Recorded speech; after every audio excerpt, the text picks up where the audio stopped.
I wasn't even planning to stop by the marina that morning. I only swung by to drop off a spare part for Seabreeze before heading to work, but the moment I turned the corner and saw a crowd gathered at the edge of the dock, phones out, pointing toward the water, I felt that familiar HOA-induced dread settle in my chest. People weren't just watching, they were laughing, and when I followed their gaze, my heart stopped. My boat, my Seabreeze, was cruising out of the marina, music blasting so loudly I could feel the bass from shore. A group of women danced on the deck, spilling drinks and taking selfies like they were filming a music video. And at the helm, there she was, HOA Karen, pink sunhut. Smug smile, shouting, "Girls' day out, baby," as if she owned the ocean. I didn't know whether to scream or faint, but one thing was certain. She had just stolen the wrong man's boat, because she had no idea I worked with the Coast Guard. Before we jump into this unbelievable ride, drop a comment with your location and local time, and don't forget to subscribe for more crazy HOA drama. I wish I could tell you that this was the first time Karen had crossed a line, or even the second, but if you've ever dealt with an HOA Karen, you already know they don't have lines. They have opinions, loud ones, entitled ones, and somehow those opinions always seem to rewrite reality inside their heads. The drama had actually started months earlier. Long before she ever set foot on my boat, Karen lived just a few houses down from me in our waterfront HOA community, an expensive, well-kept neighborhood that really should have been peaceful, the kind of place retirees imagined when they pictured quiet sunrise walks by the water. That was before Karen moved in and began enforcing her own personal version of maritime dictatorship. Her first complaint about my boat came the week she noticed me polishing the chrome rails on a Saturday morning. She strutted down the walkway in her bright pink blazer, the same one she wore to every HOA meeting, like it was a superhero cape, and said, "You know, it's really unfair that some people have boats and some people don't." I looked up, confused, because I honestly thought she was joking. She wasn't. "Boats," she continued, hands on her hips, "should be considered a shared amenity for our community. It's selfish to keep yours tied up all the time." Mind you, I paid full price for Seabreeze. I paid for the slip, I paid insurance, maintenance, upgrades, fuel, everything. Karen didn't contribute a penny, but in her world, fairness meant redistribution of other people's property. That was the beginning. Over the next few weeks, she escalated things like only an HOA Karen could. She left notes on my door saying I should schedule community boating days. She cornered me outside my garage and said her nephew really wanted to try a luxury boat ride at least once. She even complained to the HOA board that my refusal to lend her my boat created division within the neighborhood. To the board's credit, they told her, that's not how boats work, but Karen wasn't deterred. She had this uncanny ability to twist logic like a pretzel and still act offended when people didn't agree with her. Meanwhile, I did what any sane person would do. I ignored her, or tried to. Lucky for me, I had Jim, my next-door neighbor and best friend. Jim was the kind of guy who showed up whenever there was chaos because he somehow knew it would be entertaining. He always had two things on him, his iced coffee and his phone camera. If HOA drama was a sport, Jim would have been an Olympic documentarian. Every time Karen confronted me, Jim somehow wandered out from behind a hedge or appeared on his porch like a wildlife photographer waiting for a rare bird to misbehave. "She's going to explode one day," he'd whisper, sipping his coffee. I didn't know he meant it literally, but nothing, and I mean nothing, prepared me for what she did that morning at the marina. Seabreeze wasn't just a boat, she was practically a member of my family. I'd spent years restoring her. New teak decking, custom upholstery, modern navigation, upgraded engine, the works. She was the kind of boat that turned heads not because she was flashy, but because she was beautifully maintained. Karen knew this. She'd admired the boat often, but in that passive-aggressive way where she'd sigh dramatically and mutter things like, "Some people have all the toys," loud enough for me to hear. And yet, despite all that, despite every warning sign, I still somehow didn't imagine she'd be bold or stupid enough to actually steal it. But when I saw her earlier that morning, dancing on my deck with her gaggle of friends, everything suddenly made sense. This wasn't spontaneous. This wasn't impulse. This had been planned. Karen finally got what she wanted, a community boat day, except the community was just her and 3 HOA friends who enabled her every delusion. One of them was live streaming as Karen shouted, "Girls' day out on the HOA yacht." Another yelled, "Woo, Karen, you're the queen of the marina." My eye twitched. What really stunned me was how pleased Karen looked, like she had conquered a nation and was now parading through her new territory. She stood with one hand on the wheel, like some kind of discount cruise captain, and the other waving to strangers who looked more confused than impressed. For a moment, I just stood there, frozen. My brain couldn't wrap itself around the scene. It was too surreal. Jim, of course, appeared right beside me out of nowhere. He took one look at the boat, choked on his iced coffee, wiped his mouth, and said, "Bro, tell me this is a prank."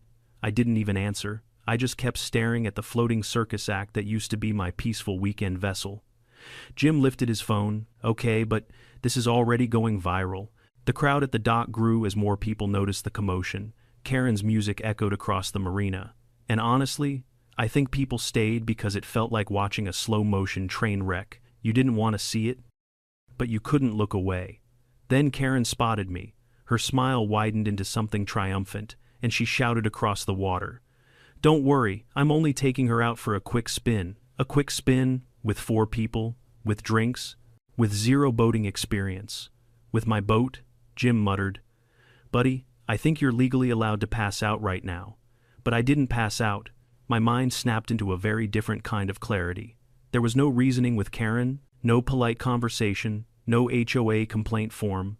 This was a stolen vessel, and I knew exactly who to call. I pulled out my phone, not hesitating for a second, not because I wanted revenge, but because I saw the way Karen was handling the wheel. She was jerking it too hard, overcorrecting her turns, drifting dangerously close to another boat's wake. She was going to hurt someone. Jim leaned in. "You're calling the HOA?" I shook my head. "No, I'm calling the Coast Guard." He blinked. Oh, this just got good." As I dialed, I kept watching Karen steer my boat like it was bumper cars. Her friend stumbled, grabbing the rails to avoid toppling over. Drinks spilled. Someone shrieked. Someone else laughed like they were immune to consequences. And that was Karen's whole problem. She always thought consequences were optional. But not today. Because today, she had stolen a boat belonging to someone she believed was just a regular homeowner. She didn't know my other uniform. She didn't know my badge. She didn't know who I worked alongside every week. She didn't know she had just messed with the Coast Guard. And as the call connected and I reported my stolen vessel, and the officer on the line immediately understood the seriousness of the situation, I felt something I hadn't felt in months. Relief, because for the first time ever, someone besides me was finally going to put a stop to HOA Karen. The call connected with a sharp click, and I heard the calm, clipped voice of a Coast Guard dispatcher on the line. It was strange. My blood pressure was skyrocketing, adrenaline pumping through me like I'd run a marathon. Yet the voice on the other end sounded like someone reading a weather report, steady, neutral, completely unaware that my morning had just turned into a maritime soap opera. "United States Coast Guard, what's your emergency?"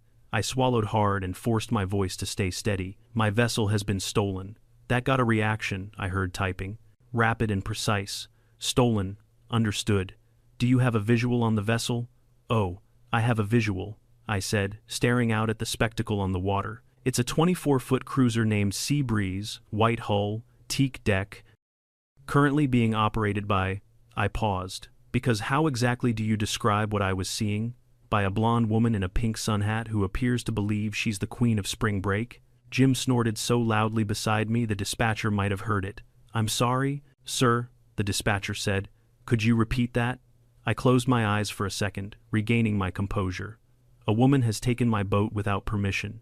She has 3 passengers. She is operating the vessel recklessly, and she does not have boating experience." A quiet beat, more typing. "Understood. Do you know the individual?" "Unfortunately, yes." I didn't say it out loud in those exact words. What I said was, "She's from my HOA." The dispatcher paused again, and I wondered if he was imagining the exact species of madness that comes out of a homeowners association. Whatever he pictured, the real version was worse. "We are dispatching a patrol boat to your location," he finally said. "ETA, 5 minutes. Please remain on shore and maintain visual contact. I'll be here." I hung up. Jim let out a long whistle. 5 minutes, bro. It's your lucky day." "It doesn't feel lucky," I muttered. Karen was now standing on the bow, one hand raised like she was Leonardo DiCaprio in Titanic, except, instead of grace and romance, she radiated the unfiltered chaos of a woman who had never in her life been told no, and clearly didn't intend to start today. Her friends cheered as she swayed dramatically, completely unaware she was seconds away from becoming a maritime cautionary tale. From shore, I could hear snippets of her shouting, "This is amazing, HOA, perks, ladies, we deserve this, deserve." That word coming from Karen always felt like nails on a chalkboard. Meanwhile, the scene around us looked like a tourist attraction. More boaters slowed, watching Karen zip around like a caffeinated pelican.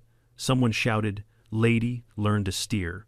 Another yelled, "Wrong side, wrong side." A fisherman in a tiny skiff paddled frantically out of her path, barely avoiding her wake. Karen's response, "She blew him a kiss." Jim groaned. "She's gonna go viral for attempted manslaughter. She's going to get someone hurt. Yeah, probably herself." I rubbed my forehead. This wasn't just embarrassing, it was dangerous. Seabreeze wasn't built for this kind of rough handling, and Karen was jerking the wheel like she thought the boat functioned on vibes alone. I saw her swing too hard into a turn, and her entire passenger group lurched, grabbing the railings to keep from tumbling overboard. One of the women dropped her drink and shrieked, "Karen, watch it." Karen laughed. "Relax, I watched a YouTube tutorial," Jim choked. "Bro, she watched a tutorial. You are in danger. No kidding." Then, in the distance, I spotted the Coast Guard patrol boat approaching. Sleek, fast, controlled by people who knew what the hell they were doing. They cut through the water with purpose, and for the first time that morning, the knot in my stomach loosened. "They're here," I said quietly. The patrol boat slowed as it neared Seabreeze, and one of the officers lifted a bullhorn. "Vessel Seabreeze. Reduce speed and prepare to be boarded." Karen froze. Her friends froze. Even from shore, I could see the exact moment her confidence cracked. She grabbed the wheel and shouted back, "Excuse me, we're on a private cruise." The officer repeated the command, clearer this time. "Ma'am, reduce speed immediately." Jim started laughing like a lunatic. "Oh my God, she thinks she's above the Coast Guard." I watched as the patrol boat matched Karen's speed, pulling alongside her. Karen's arms flailed in dramatic disbelief. She shouted something, gesturing wildly toward shore, toward me, of all people, as if I could rescue her from the problem she created. Her friends finally started freaking out. "Karen, slow down. Karen, oh my God, they're serious. Karen, turn the boat." Karen did not turn the boat. In fact, she did the opposite. She panicked, yanked the wheel, and hit the throttle. Seabreeze lurched forward with a roar. The Coast Guard officer on the bullhorn shouted, "Mom, reduce speed immediately," Karen screamed back. "I'm in control." She was not in control. She drove straight through a no-wake zone, leaving a foamy explosion behind her. A pelican fled, a kayaker almost capsized. Jim nearly dropped his phone from laughing too hard. "Bro, she's gonna get a felony?" He wheezed. I didn't laugh. I couldn't. My boat was bouncing over waves. It was never supposed to hit at that speed. My heart climbed into my throat. Then it happened. Karen looked behind her for half a second, just long enough to lose track of where she was going. Seabreeze slammed into a buoy with a metallic crunch that echoed across the marina. Karen pitched forward, screaming. Her friends tumbled onto the deck. The boat rocked violently before settling into a painful tilt. I felt sick. The Coast Guard acted instantly. Within seconds, they boarded the boat, shut off the engine, and pulled Karen away from the controls. And she, lost her mind. "Let go of me," she shrieked. "I am borrowing this boat. I have rights." One officer calmly handcuffed her. Jim whispered, "You know what? Maybe this is my lucky day." The officers helped Karen's friends up, making sure they were uninjured. Then one officer looked toward shore and called out, "Are you the owner?" I raised my hand. Karen whipped her head around, eyes full of betrayal, as if I had crashed my own boat into a buoy. "This is your fault?" she screamed. "Why would you call them?" I stared at her. "Because you stole my boat, Karen. I borrowed it. You took it without permission. Well, I knew you'd say no." Jim let out a choking laugh. "Legal mastermind right there?" Karen glared at him. "Shut up, Jim." The Coast Guard officer beside her sighed deeply, like a man who had seen one too many idiots in his career. "Ma'am, you are being detained for unauthorized vessel use, reckless endangerment, and failure to comply with maritime regulations." Karen gasped as if he'd accused her of treason. But even then, handcuffed, embarrassed, surrounded by witnesses, she somehow still believed she could talk her way out of this. She twisted toward me, eyes desperate. "You're not going to press charges, right?" I looked at Seabreeze, dented, scratched, humiliated. Then I looked at the woman who caused it all, and for the first time that morning, I actually smiled. Before I could answer Karen's frantic question, the Coast Guard officers guided her toward the patrol boat, her feet shuffling awkwardly on the deck as she fought against the handcuffs like they were an insult to her dignity. Her friends huddled on the opposite side of Seabreeze, whispering urgently to each other, their earlier excitement replaced by a fear that suggested they were suddenly realizing, "Oh, this isn't fun anymore." Jim zoomed in on her face with his phone. "This is golden. I'm framing this. Christmas cards." I elbowed him lightly. "Jim, for once in your life, maybe don't antagonize her." He shrugged. "She already hates me. I'm just adding spice." Meanwhile, Karen was mid-tantrum, yelling at the Coast Guard like they were customer service employees inconveniencing her shopping experience. "You can't arrest me. I'm on an HOA-approved outing." One of the officers raised an eyebrow. "Mom, HOAs don't govern maritime law." "Mom?" Karen scoffed, flipping her hair dramatically well. She tried to flip it, but with her hands cuffed behind her, it just made her wobble like a disgruntled flamingo. "They should. If they did, this wouldn't be happening." Jim laughed under his breath. "She's arguing jurisdiction with the Coast Guard. I think she's reached a new level." I watched, torn between fury and disbelief. I had seen Karen throw fits before at HOA meetings, at neighbors who parked half an inch over the property line, at dogs who dared to bark in her presence, but I had never witnessed a full meltdown on federal waters. Her friends, to their credit, gingerly approached me once the officers had secured her. We didn't know she wasn't allowed to use your boat," one said, avoiding eye contact. I blinked. "How would she have been allowed?" "Well," she said, "she had your permission." "Of course she did." The other friend piped in. "We thought this was like a neighborhood sharing program," Jim snorted. "It's not a library. You don't just check out a boat for Girls' Day." They instantly shrank, clearly wanting to vanish into the fibers of the dock. I almost felt bad for them. They were clueless, not malicious. But Karen? No. Karen knew exactly what she was doing. One of the officers approached me after escorting Karen onto their patrol vessel. "Sir, we need you to confirm. Did this woman have your permission to operate your vessel?" "Absolutely not," Karen shrieked from behind the officer. "Oh my God. Yes, he did. He said I could use it any time." I stared at her. "That never happened." She jerked her head in my direction, eyes wide with betrayal, like I had wronged her.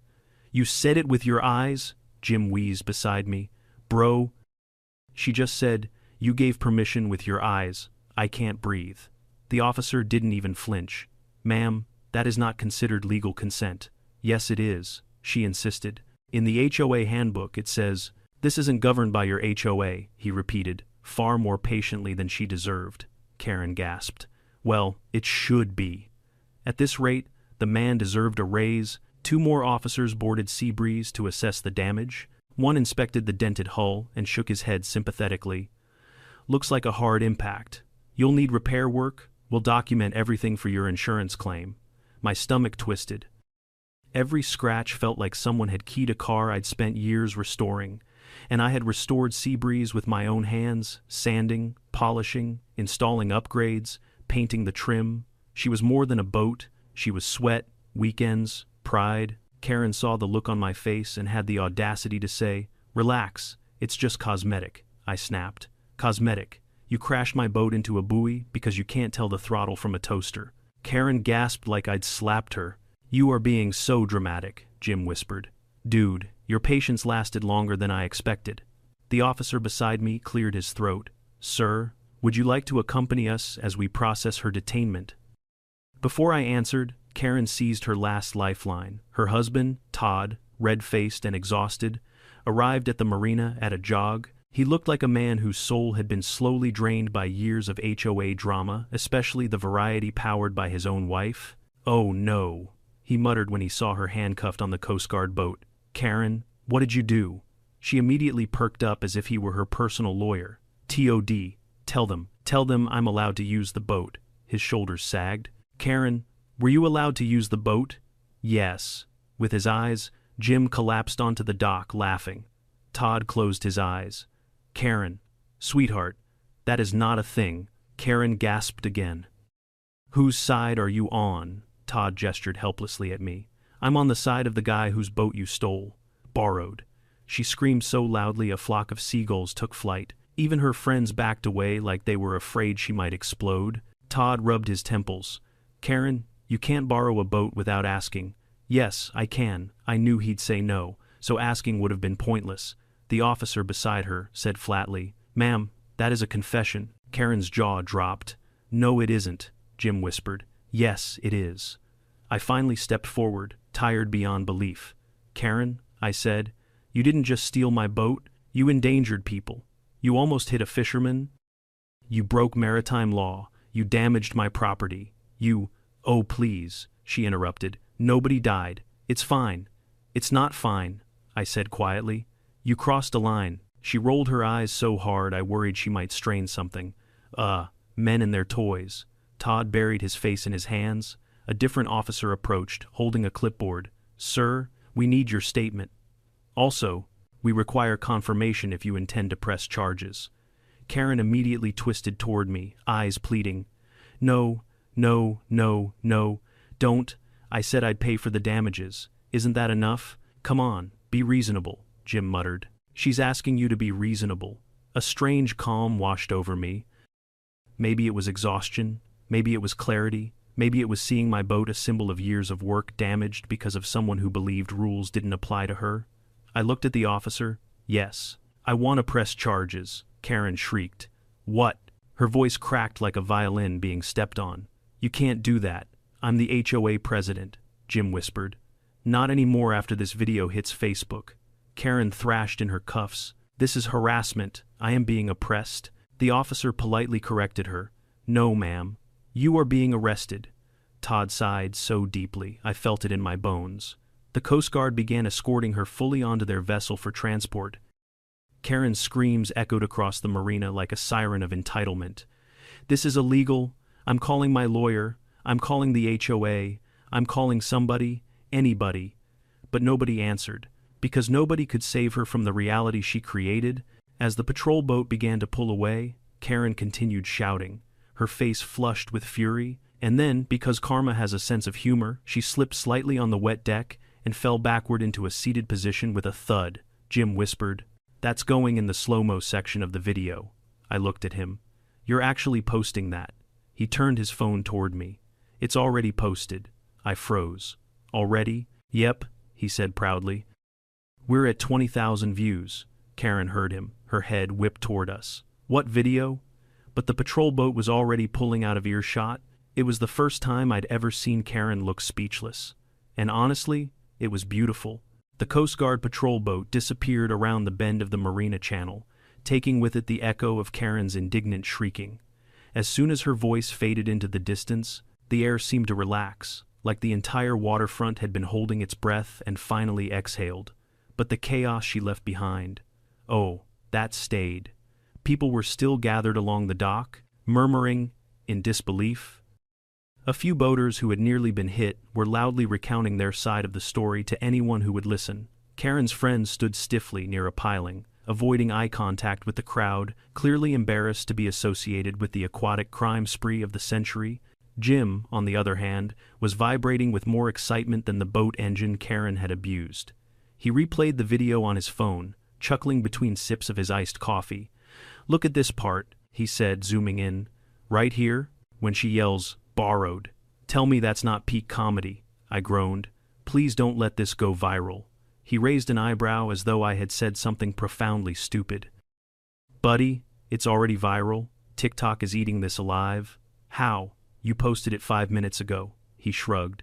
Internet moves faster than the Coast Guard. I rubbed my face. I really hoped he was exaggerating, though deep down I knew he absolutely wasn't. The internet loved chaos, and Karen was chaos personified. While Jim basked in the glow of online fame, I boarded Seabreeze with one of the Coast Guard officers who had stayed behind to document the damage. He stepped carefully across the deck, his boots echoing softly against the teak. Impact points along the bow, he said, crouching to inspect the dent.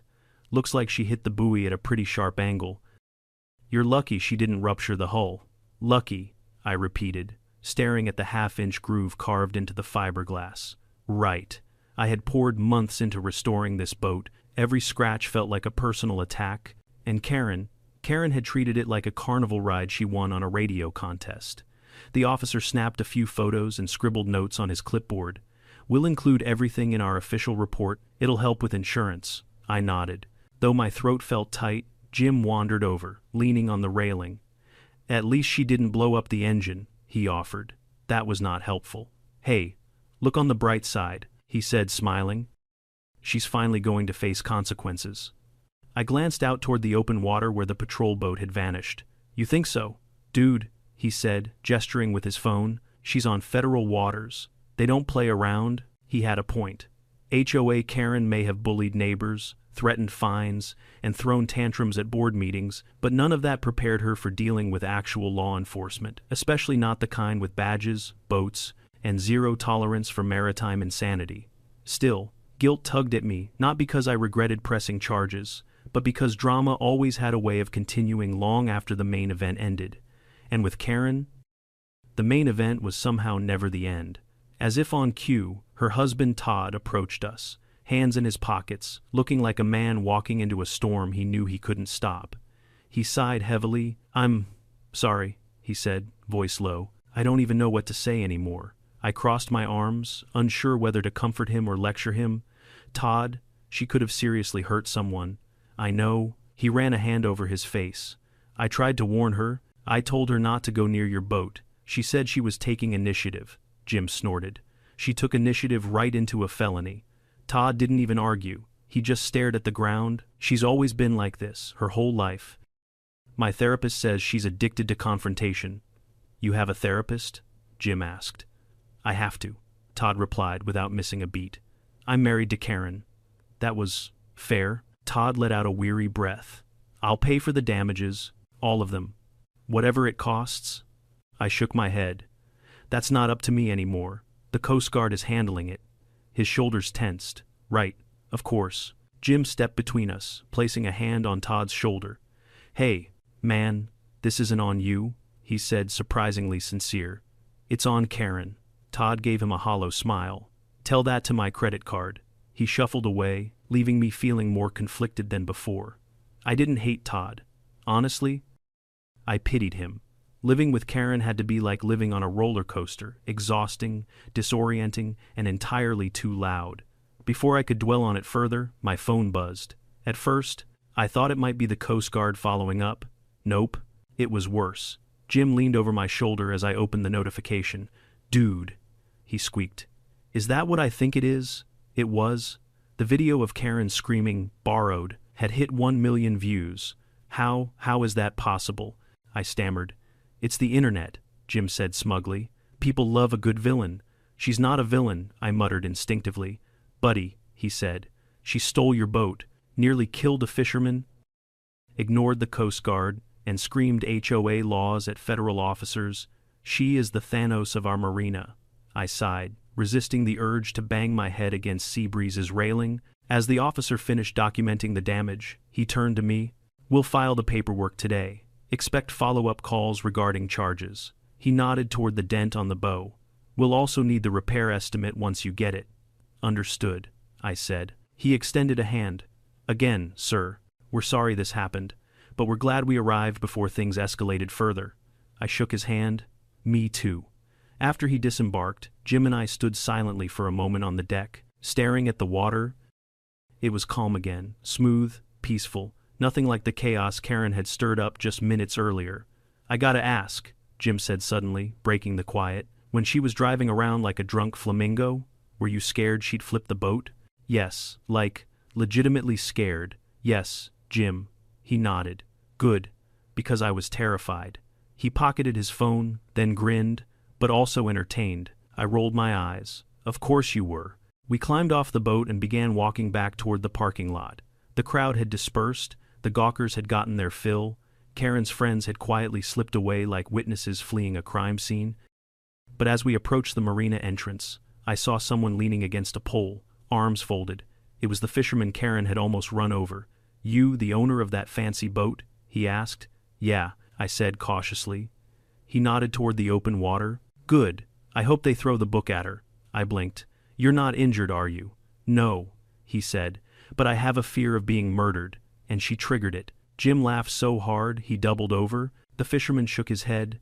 "I've seen idiots out here, but she's in a league of her own. She thinks she's above the rules," I admitted. He snorted. "Well, the rules got her today." He trudged off toward his skiff, muttering about crazy HOA people. Jim slapped my shoulder. "You hear that? Even strangers know she's the final boss of entitlement." I wanted to argue. I wanted to defend something. Todd, maybe. But honestly, he was right. Karen didn't just break rules. She believed she was the exception to them. And today, reality had finally caught up to her. But even with her being hauled off, the chaos wasn't over, because a person like Karen doesn't just disappear quietly into consequences. She comes back louder, stronger, more dramatic, and as we walked to the parking lot, my phone buzzed again, this time with a message from an unknown number. It was the Coast Guard. They wanted me to confirm something that made my stomach drop all over again. Karen wasn't done, not even close. The message from the Coast Guard wasn't long, just a simple request for me to come to their local station to clarify details regarding the suspect's statements. Suspect. That word still didn't feel real. Even though Karen had been carted off in handcuffs like an entitled tornado that finally met a brick wall, Jim leaned over my shoulder, squinting at the text. "Clarify details, dude. She's blaming you for something, guaranteed." I rubbed my temples. Of course she is. She probably told them she was borrowing it for community service or some other nonsense. Jim took a long sip of his iced coffee. "Nonsense is your polite word. I'd call it Olympic-level delusion."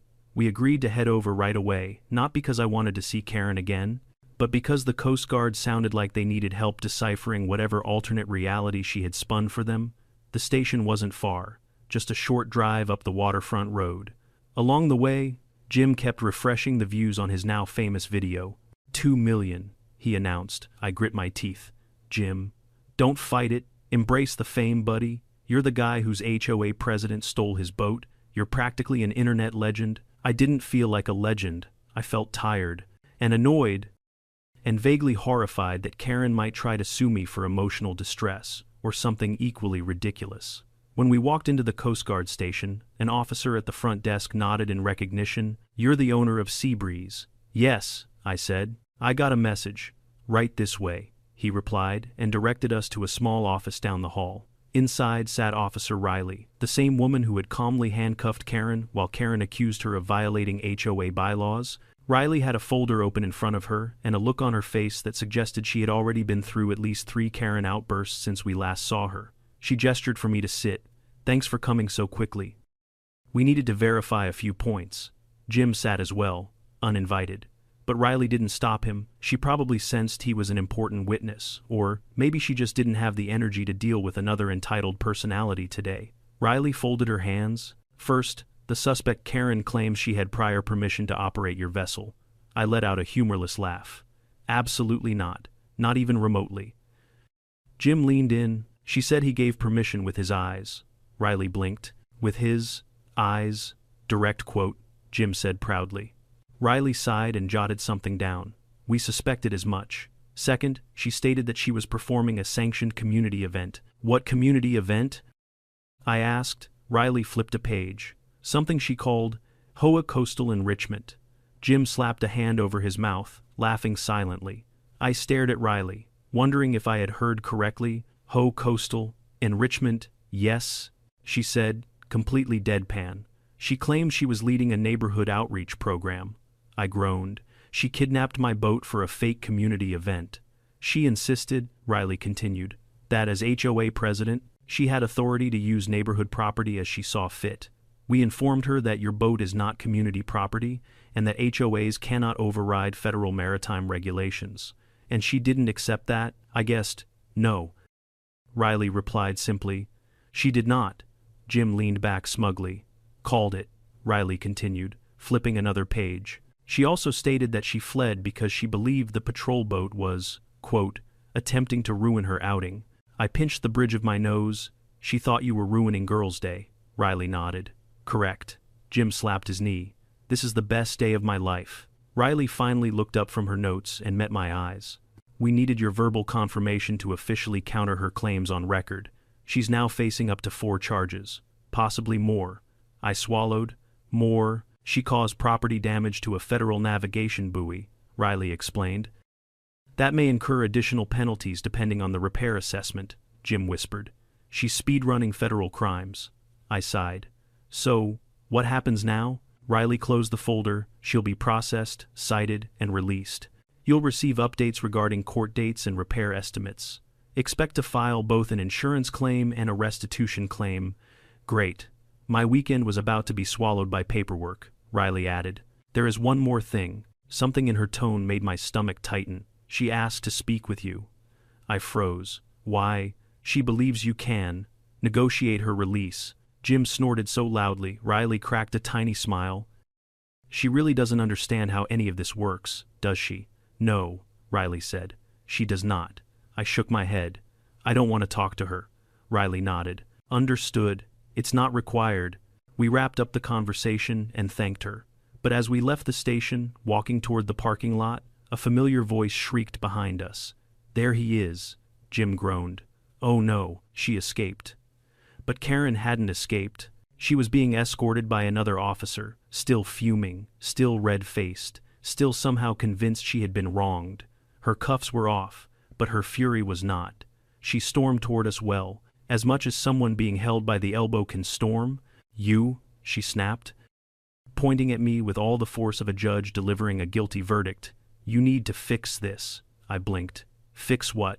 My arrest, my humiliation, my... She waved her hands wildly. My reputation, Jim whispered. Too late for that, Karen glared at him. Shut up, Jim. The officer escorting her cleared his throat. Ma'am, you are only permitted to speak briefly. Karen yanked her arm away and stepped closer to me. You don't understand what you've done. People are talking about me. They're laughing at me. I've gotten 20 texts already. Jim smiled proudly. 20? Try checking TikTok. She froze. Tick. What? He held up his phone. The thumbnail alone, Karen screaming with her sun hat sideways, was enough to make her blanch. What is that? Your close-up? Jim said. The internet loves your catchphrase. My what? He tapped the play button. Karen's own voice blasted from the speakers.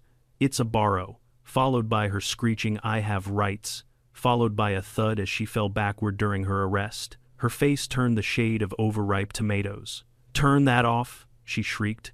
Lunging for the phone, the officer grabbed her arm before she could reach Jim. Mom, do not attempt to grab his property. Karen's voice cracked. Take it down. Delete it. I'll sue. Jim sipped his coffee. You were in a public marina committing a crime? This is all legal, Karen sputtered. But my image, my HOA status, my dignity. I couldn't help myself. Karen, that ship sailed the moment you stole mine. Her jaw dropped. I continued. You didn't borrow my boat. You stole it. You risked people's lives, and you damaged federal property. Karen shook her head violently. No, this is a misunderstanding. A big, stupid misunderstanding. The escorting officer spoke up. Ma'am, it's time to go. Karen pointed at me one last time, trembling with rage. This isn't over. You'll regret this. I'm still president of the HOA, but even she didn't sound convinced. The officer led her away, her complaints echoing down the hallway like a tantrum drifting off into the distance. Jim watched her go, then elbowed me lightly. You realize she's never going to let this go, right? I exhaled. I know. And that the internet is now obsessed with her, I know that too. He grinned. So, lunch. I shook my head, laughing for the first time that day. Yeah, lunch. But even as we walked out into the sunlight, I knew this wasn't the end. Karen wasn't defeated. She was wounded. And a wounded Karen is 10 times more dangerous. For the next few days, the marina felt strangely calm, almost suspiciously calm, like the quiet after a hurricane. But with Karen, silence was never a sign of peace. It was a warning, a countdown, a fuse burning somewhere unseen. Jim noticed it too. 3 days after the incident, he peeked over the fence dividing our backyards and said, I haven't heard a single Karen scream all morning. That's not normal. Should we call animal control? Maybe she crawled into a possum trap. I appreciate the optimism, I said, but she's plotting something. I can feel it. Jim nodded gravely. Yeah, I sense disturbance in the HOA force. But Karen didn't show up, not at my house, not storming through the neighborhood, not even at the HOA clubhouse where she usually held meetings to lecture people about their lawn heights or garbage bin alignment. It was almost eerie. Meanwhile, my days were consumed with insurance calls, repair estimates, and paperwork the Coast Guard sent me. The damage to Seabreeze wasn't catastrophic, but it wasn't cheap either. The bow repair alone was going to run several $1,000s.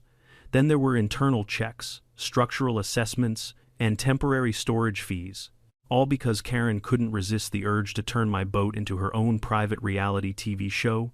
And while I dealt with repairs, the internet was having the time of its life. Jim sent me updates daily. 4 million views, 7 million, oh my God. Someone made a remix of her yelling, "Borrowed." Listen, I didn't listen, but I couldn't avoid it forever. On the 5th day, I overheard 2 teenagers at the marina singing, "It's a Boru, baby," to the tune of a pop song while laughing hysterically. Jim was right, Karen had become a meme, but I didn't see the full scope until one night when I finally caved and checked my own notifications. People from all over the world had tagged me in posts. News outlets reached out. A boating podcast wanted to interview me. Someone had printed Karen's face onto a t-shirt that read, HOA. Doesn't stand for Have Others Amenities. I didn't know whether to laugh or cry. Jim, on the other hand, was thriving. I found him lounging on his porch with sunglasses on, replying to comments like a celebrity. When he saw me, he grinned. "Welcome to fame, buddy." "I don't want fame. Too bad. Fame wants you," I sighed. "What about Karen? Has she?" reacted. Jim's grin softened. "Oh, you haven't heard?" He stood up dramatically and cleared his throat like he was about to narrate a nature documentary. Behold, the rare and volatile species known as the HOA Karen, now in her natural habitat of community service. I blinked. Community service? Jim nodded. Mandatory, per her charges. She's been assigned to the marina cleanup crew twice a week, and rumor has it she's not taking it well. I closed my eyes. Please don't tell me people are filming her. Jim hesitated, which meant they definitely were. So the next morning, I drove to the marina not to see her, I told myself, but to check on Seabreeze, which had been hauled up for repairs. But the moment I walked onto the dock, I saw her. She wore oversized sunglasses, a floppy hat, and a reflective vest, like she was in witness protection. In her hand was a trash picker. She was wielding like it personally offended her. Each time she stabbed a piece of litter, she muttered curses under her breath. "Are you kidding me? Trash? They have me picking up trash? Me?" Her voice carried across the dock, and a few boaters glanced her way, whispering. Karen noticed them and snapped, "What? Never seen community service before." I tried to slip past quietly, but of course, Karen spotted me. She froze, her jaw clenched. Then, dragging her bucket behind her like a child dragging a backpack on the first day of school, she stomped toward me. "This is your fault." I braced myself. "Good morning, Karen." "No, it is not a good morning," she hissed. "Do you know how humiliating this is? People are pointing at me. They're whispering." "Karen," I said calmly, "you stole my boat." "I borrowed it. You crashed it into a buoy. A small buoy. You ignored the Coast Guard. They were interrupting my event." "There was no event." "Yes, there was," she insisted. "It was an HOA coastal enrichment excursion. You made that up?" Karen jabbed her trash picker in my direction like a medieval spear. "You have ruined my reputation." Jim appeared behind me at that exact moment, sipping his iced coffee.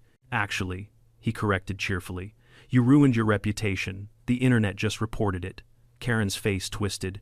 You and that stupid phone. You turned me into a meme." Jim gave a polite bow. "My art has never been so appreciated." "I hate you," she spat. "Get in line." Jim replied. Karen turned back to me, eyes wild. "You have to fix this. Tell them to take the video down." I couldn't help but laugh. "Karen, you can't just take down the internet." "Yes, I can." "No, you can't. Watch me." She marched across the dock to where a group of teenage both hands were laughing at their phones. She pointed at them. "You, all of you, stop watching that." One boy raised his phone and said, "Is this you?" Karen shrieked. slapped the phone out of his hand, and immediately got scolded by a marina supervisor. I sighed. She's getting worse. Jim nodded. Oh yeah. Entitlement spirals before it dies.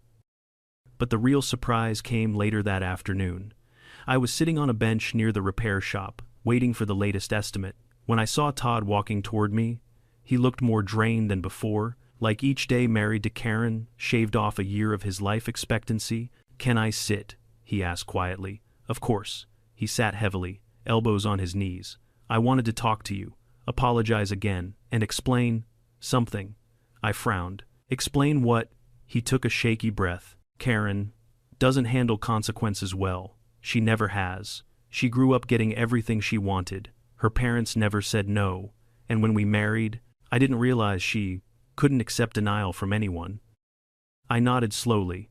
"She thinks rules are obstacles, suggestions, not laws, and she truly believes she deserves special treatment." His voice cracked. "She thinks asking for permission makes her less than." I exhaled, finally, something that made sense, not justification, but insight. Todd continued. "She's terrified right now. Not of the Coast Guard, not even the charges. She's scared because she can't control the narrative, people laughing at her. It's her worst nightmare," Jim muttered. "Maybe she should have thought about that before becoming a nautical menace." Todd didn't argue. He looked at me again, eyes heavy. "I don't expect forgiveness, but I hope, maybe one day, you won't hate her." I shook my head. "Todd, I don't hate her. I just want her to stop hurting people." He nodded weakly. "Me too." We sat in silence for a moment, the waves gently lapping the dock. Then my phone buzzed. Another message from the Coast Guard.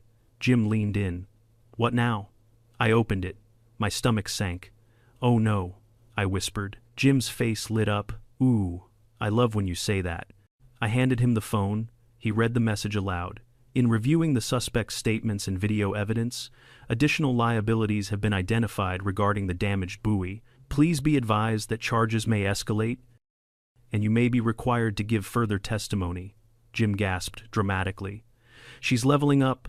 Karen has unlocked federal consequences." Todd groaned and buried his face in his hands, and I knew in my bones. We still weren't anywhere close to the end of this story. Karen's meltdown at the marina had been dramatic enough, but the aftermath, that's where the real chaos began. And not the loud, explosive chaos she was known for. No, this was quieter, more desperate, the kind of chaos that brews when someone realizes the world is no longer bending to their will. The Coast Guard's message had shaken me more than I expected. Additional liabilities, testimony required, escalating charges. Jim, of course, was thrilled. "This is amazing," he whispered. "She's speedrunning federal offenses like she's trying to unlock a STEAM achievement." "It's not amazing," I muttered. "It's exhausting." Todd sank deeper into the bench, as if hoping it would swallow him. "She's not going to handle this well," he said. "She's already furious about the community service. If she finds out, she might have to go to federal court." He didn't finish the sentence, but we all knew where it was going. Jim nodded gravely. "We might need to reinforce the HOA clubhouse windows." I ignored him and headed back to my truck. My brain needed silence, clarity, distance. But fate and Karen never allow such luxuries. That evening, as I prepped dinner, I heard the unmistakable sound of someone stomping up my driveway. Not walking, stomping, like a toddler mid-tantrum. Then my doorbell rang, 5 times. "Rapid fire," Jim texted immediately. "Jim, bro, did Karen just run to your door?" "Jim, I am watching from my window." "Jim, she looks like a flamingo that stepped on a rake." I sighed, squared my shoulders, and opened the door. Karen stood there, still in her community service vest, mascara smudged from sweat and humiliation. Her sunglasses were pushed up crookedly on her head, and she clutched her phone like a weapon. Her voice trembled not with fear, but with rage barely contained. "You ruined my life." I didn't even get a greeting. I crossed my arms. "Karen, I didn't ruin anything. You stole, borrowed," she snapped. "You stole my boat," I continued calmly. "You ignored the Coast Guard. You put people in danger, and you damaged federal equipment. That's all on you." "No," she shouted, stepping closer. She waved her phone in my face. "This is on you." I glanced at the screen, It was the viral video of her screaming about borrowing my boat. I want it taken down, she demanded. All of it, every copy. That's not possible, I said. Once it's online, I don't care. She cut me off. Fix it. I stared at her. How would you like me to fix the entire internet, Karen? Her face contorted. You started this, you called the Coast Guard instead of just talking to me. You took my boat without permission, because you would have said no. That's the point of asking. She stomped her foot, and for a moment, I wondered if she genuinely believed stomping could rewrite reality. You don't understand what you've done, she cried. People are avoiding me, they whisper when I walk by. They filmed me picking up trash at the marina. M.E. Trash. Jim appeared in my driveway with a bowl of popcorn. I glared at him. Really? He shrugged. You didn't tell me to leave. Karen spun toward him, jabbing a finger in the air.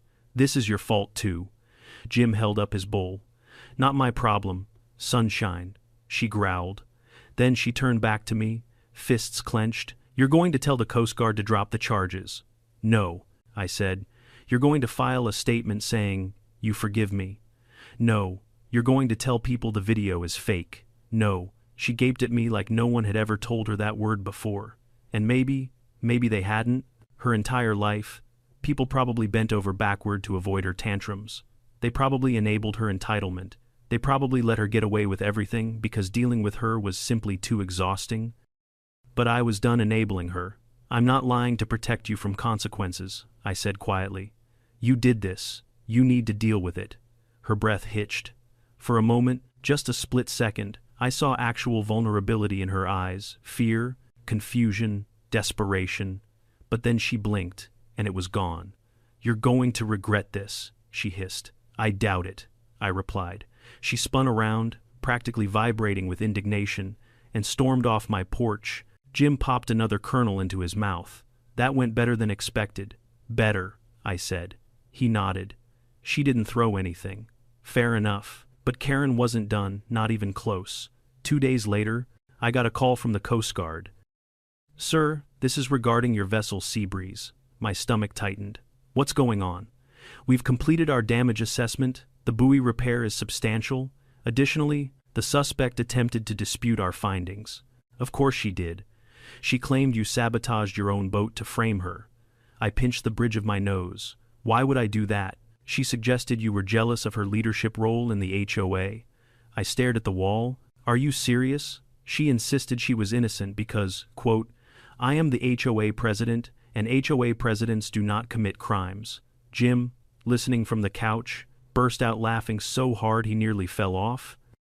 The officer continued, We've declined her claim. However, due to her behavior, additional hearings may be necessary.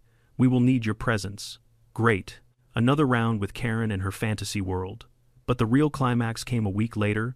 I returned to the marina to check on Seabreeze, now halfway through repairs, and found Karen again, this time sweeping the dock under supervision. When she saw me, she froze.